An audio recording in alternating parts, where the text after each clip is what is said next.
भारत और अमेरिका के बीच साइन होने वाला फ्री ट्रेड एग्रीमेंट कौन से एक साइन के कारण रुका हुआ है? भारत की कौन सी स्टेट ने मोदी गवर्नमेंट को स्पेशल लेटर लिखकर अमेरिका के साथ फ्री ट्रेड एग्रीमेंट साइन ना करने की मांग की है? ब्रिटिश F-35 को लेकर क्या अपडेट्स हैं? और मोस्ट इंपॉर्टेंट 24 घंटे के अंदर ही भारत सरकार ने अपना कौन सा बैन हटा दिया है जिसके कारण आप भी भारत सरकार के फैसले से नाराज हो सकते हैं। काफी सारी इंपॉर्टेंट अपडेट्स आ रही हैं जो आपको मेन स्ट्रीम के न्यूज चैनल्स के ऊपर भी देखने को नहीं मिलेंगी, इसलिए वीडियो को एंड तक देखिएगा। सबसे पहले बात करते हैं भारत और ब्रिटेन के बारे में। न्यूज निकल कर आ रही है कि प्रधानमंत्री मोदी जून महीने के आखिरी हफ्ते में ब्रिटेन की विजिट के ऊपर जाने वाले हैं। दोनों देश डेट्स के ऊपर चर्चा कर रहे हैं और भारतीय सरकार की तरफ से भी अभी डेट्स को कंफर्म नहीं किया गया है, लेकिन रिपोर्ट्स आ रही हैं कि प्रधानमंत्री मोदी 24 जुलाई को ब्रिटेन की विजिट के ऊपर जा सकते हैं और वहां से वापसी के ऊपर वो 26 जुलाई को मालदीव्स विजिट करेंगे। मालदीव्स ने भी पिछले हफ्ते अपने 60वें स्वतंत्रता दिवस के ऊपर प्रधानमंत्री मोदी को इनवाइट किया था। ब्रिटेन की विजिट काफी इंपॉर्टेंट है क्योंकि रिसेंटली भारत और ब्रिटेन ने कई सालों की नेगोशिएशंस को कंप्लीट करने के बाद फ्री ट्रेड एग्रीमेंट फाइनलाइज कर दिया था और न्यूज निकल कर आ रही है कि इसी विजिट में भारत और ब्रिटेन के प्राइम मिनिस्टर्स ये फ्री ट्रेड एग्रीमेंट आपस में साइन करेंगे। पिछले हफ्ते भारत के NSA अजीत डोवाल सर भी ब्रिटेन की विजिट के ऊपर गए थे और माना जा रहा है कि वो भी अपकमिंग प्रधानमंत्री मोदी की ब्रिटेन विजिट की तैयारियां करने गए थे। नेक्स्ट अपडेट आ रही है अमेरिका और ब्रिक्स को लेकर। दरअसल ब्रिक्स संगठन साल दर साल काफी ताकतवर हो रहा है और जियोपॉलिटिकल एक्सपर्ट ब्रिक्स संगठन को अमेरिका के G7 और वेस्टर्न देशों के ऑल्टरनेटिव के रूप में देख रहे हैं।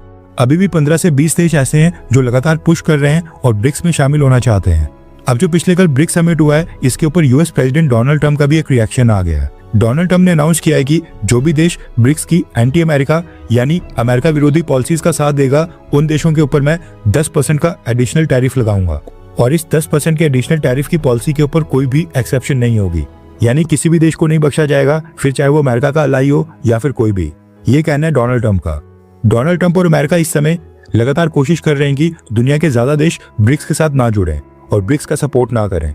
नेक्स्ट अपडेट आ रही है केरला, गवर्नमेंट ऑफ इंडिया और अमेरिका को लेकर। जैसा कि हम सब जानते हैं भारत और अमेरिका इस समय फ्री ट्रेड एग्रीमेंट को लेकर आपस में नेगोशिएशंस कर रहे हैं।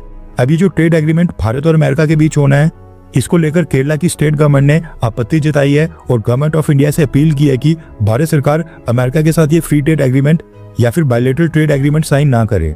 रेफरेंस के लिए आपकी स्क्रीन के ऊपर आर्टिकल का स्क्रीनशॉट है। न्यूज आ रही है कि केरला के एग्रीकल्चरल मिनिस्टर P प्रसाद ने commerce and industry minister Piyush Goyal sir और agriculture and farmers welfare minister Shivraj Singh Chouhan को पिछले हफ्ते 2 जुलाई को एक लेटर लिखकर अमेरिका के साथ ट्रेड एग्रीमेंट को लेकर कुछ मांग रखी है। केरला की स्टेट गवर्नमेंट ने इस लेटर में लिखा है कि अगर भारत की सरकार किसी भी देश के साथ ऐसा एग्रीमेंट साइन करने जा रही है जो एग्रीकल्चर, सोशल, इकोनॉमिक और इकोलॉजिकल कंडीशंस के ऊपर असर डालता हो, उससे पहले भारत सरकार स्टेट गवर्नमेंट्स के साथ कंसल्टेशन करे और उसके बाद ही फैसला ले। केरला गवर्नमेंट ने कहा है कि नीति आयोग ने जो जेनेटिकली मॉडिफाइड सोयाबीन और मेज के इम्पोर्ट्स के ऊपर ड्यूटी को हटा देने यानी कि ड्यूटी फ्री करने का सुझाव दिया है वो भारत की उस लॉन्ग टर्म पॉलिसी के अगेंस्ट है जो जेनेटिकली मॉडिफाइड क्रॉप्स को खाने के इस्तेमाल के ऊपर रोक लगाती है। केरला ने कहा है कि जेनेटिकली मॉडिफाइड फसलों और इंडस्ट्रियल फीड प्रोडक्ट्स का आना केरला की एग्रीकल्चरल बायोडाइवर्सिटी और वेस्टर्न घाट्स के इकोलॉजिकल बैलेंस के लिए काफी खतरा है, जो फूड सॉवरेनिटी और कंज्यूमर्स की हेल्थ प्रेफरेंसेस को कॉम्प्रोमाइज करता है।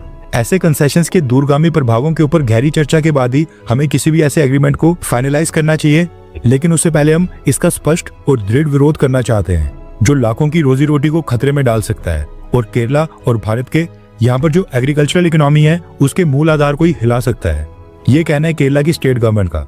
अब केरला की स्टेट गवर्नमेंट के लेटर लिखने से कोई प्रॉब्लम नहीं है, लेकिन ये बात है कि भारत सरकार ने अभी तक अमेरिका के साथ एग्रीमेंट फाइनलाइज भी नहीं किया है। उसमें जेनेटिकली मॉडिफाइड क्रॉप्स को लेकर क्या रूल्स होंगे वो भी पता भी नहीं है।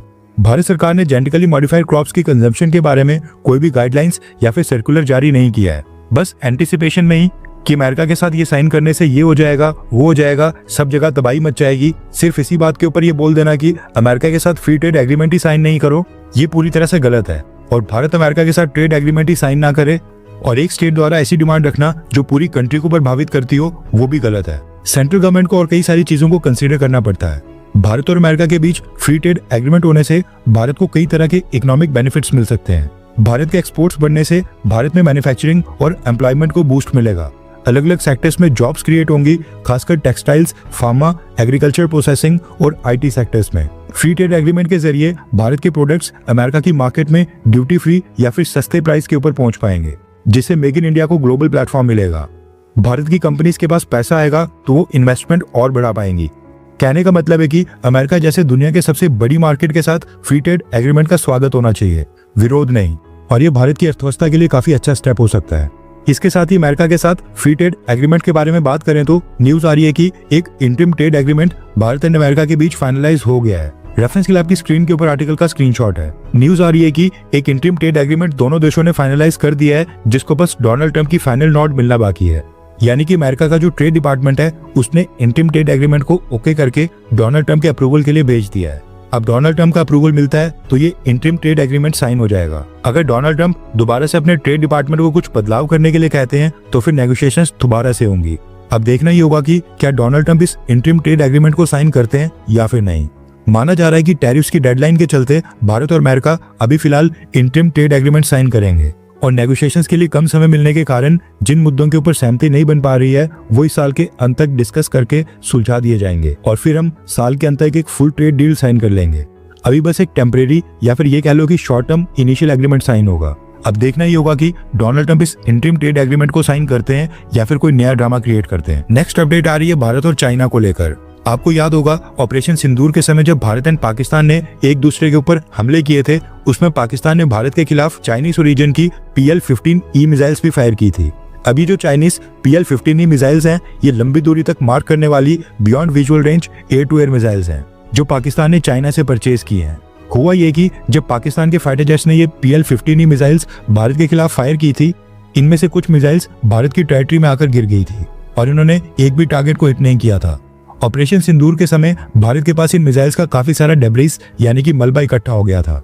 टोटल 8 मिसाइल्स बताई जा रही हैं। इनमें से कुछ मिसाइल्स ऐसी भी थी जो नियर इंटैक्ट कंडीशन में थी, यानी कि काफी कम नुकसान पहुंचा था और नियरली परफेक्ट कंडीशन में पाई गई हैं। अपडेट ये आ रही है कि अब भारत चाइना की PL-15E मिसाइल्स का मलबा अपने एक फ्रेंडली नेशन को ट्रांसफर करने जा रहा है।